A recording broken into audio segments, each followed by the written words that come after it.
I knew something was wrong the moment my mother offered to cook Thanksgiving dinner for me after 7 years of silence. My mother, Diane, never apologized for cutting me out of the family after my father died. She told everyone I was selfish for refusing to hand over my inheritance to help my older brother Ethan pay off his gambling debts. The truth was simpler. My father had left me the house because I was the only one who stayed beside him through his illness, while everyone else disappeared whenever things became difficult. But in my family, truth never mattered as much as appearances. For years, they treated me like a traitor. My mother stopped answering my calls. Ethan told relatives I manipulated Dad in his final days. Even my Aunt Olivia once told me I should be ashamed for stealing what belonged to the family. Eventually, I stopped defending myself. Silence became easier. Then, out of nowhere, Diane called me 3 weeks before Thanksgiving. Her voice sounded soft, fragile even. She said she missed me, said she wanted us to heal before it was too late. I should have hung up immediately, but part of me still remembered the mother who used to sit beside my bed during storms when I was a child. So I agreed. The moment she walked into my house on Thanksgiving morning, I realized she came prepared for a performance, not reconciliation. She wore old faded clothes I had never seen before. She carried grocery bags dramatically, like she was exhausted from serving everyone. Every time family members arrived, she made sure they noticed her in the kitchen cooking alone while I stood nearby. She kept sighing loudly and saying things like, "I'm just grateful my daughter finally let me help around the house." The entire thing felt rehearsed. Then Ethan arrived with his wife, Claire, and suddenly the atmosphere shifted completely. They started treating my mother like some mistreated servant trying desperately to earn my forgiveness. Claire even whispered loudly enough for others to hear, "It's heartbreaking seeing Diane work this hard at her age just to reconnect." I finally understood. They wanted witnesses. Not for Thanksgiving. For humiliation. My mother spent the entire evening acting like I controlled her life. She insisted on serving everyone herself. She refused to sit down. Whenever I offered help, she smiled sadly and said, "It's okay, sweetheart. I know I owe you." Everyone looked at me like I was forcing my own mother to behave like hired staff. Then came the final performance. Right before dessert, Diane pulled folded papers from her purse. With trembling hands, she announced that she had willingly signed an agreement to work off the emotional debt she supposedly owed me for abandoning me years ago.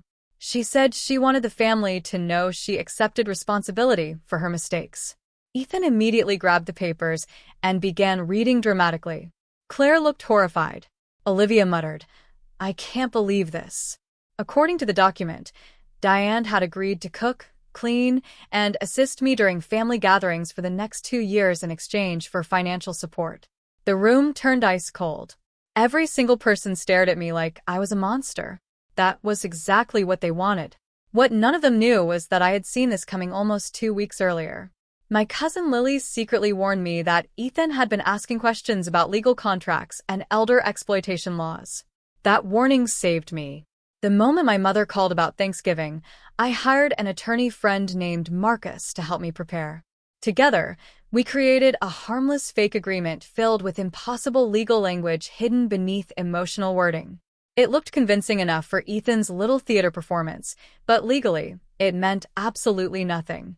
Marcus even added several obvious errors any real attorney would catch instantly. I never expected my mother to actually bring it to dinner, but she did. And she walked directly into the trap she created for me. I calmly asked Ethan to continue reading the final page aloud. His confidence disappeared halfway through the paragraph. The fake legal references made no sense. Dates contradicted each other. One section literally identified the contract as non-binding ceremonial reconciliation terms. Marcus had inserted that phrase intentionally. Claire frowned first. Then Olivia asked why a serious legal agreement would include fake witness signatures from television characters. I watched Ethan's face completely lose color. My mother snatched the papers back so quickly she nearly dropped her wine glass. For the first time all evening, nobody looked at me with anger anymore. They looked at her. And suddenly the entire performance collapsed. Ethan tried claiming it was all symbolic, but the damage was done. Everyone realized they came to my home expecting a public shaming. They realized my mother intentionally staged the entire dinner to make herself appear abused and helpless. The silence became unbearable. Eventually, Olivia quietly grabbed her coat and left first. Then Claire followed without saying goodbye. One by one, the family disappeared from the table until only my mother and Ethan remained. Diane finally stopped pretending. She looked at me with pure bitterness and asked how long I had known. I told her the truth. Long enough to let you expose yourself. She started crying then, but not the kind of crying that comes from regret. It was the anger of someone furious their manipulation failed. They left together that night, without another word. 3 months later, several relatives contacted me privately to apologize for believing Ethan and Diane for so many years. Some relationships healed slowly after that. Others never recovered. But the strange thing is, I stopped caring about winning their love the moment I realized I no longer needed their approval to feel whole. Because sometimes the strongest revenge is letting people destroy their own mask while you simply step aside and watch the truth walk into the room all by itself.